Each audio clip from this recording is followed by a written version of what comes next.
বলতি ma'am, বাড়ি থেকে আপনার মায়ের জরুরি ফোন এসেছে, তুমি দ্রুত ক্যাম্পে চলো। হ্যালো মা, তুমি কেমন আছো? আমি ভালো আছি রে মা। তোর ভাইয়ের বিয়ে ঠিক করেছি, কোনে বড়লোক ঘরের মেয়ে। তাই তুই বিয়ের অনুষ্ঠানের জন্য 10 লাখ টাকা দ্রুত দিয়ে পাঠা রে মা।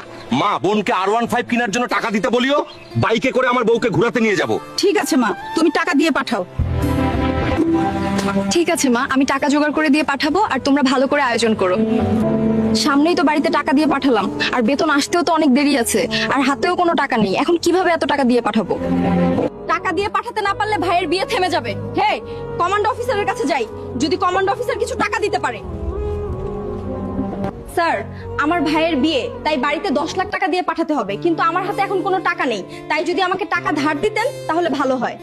এই নাও তোমার টাকার চেক। কিন্তু মনে রেখো, এর বিনিময়ে তুমি 1 বছর কোনো বেতন পাবে না। ঠিক আছে স্যার।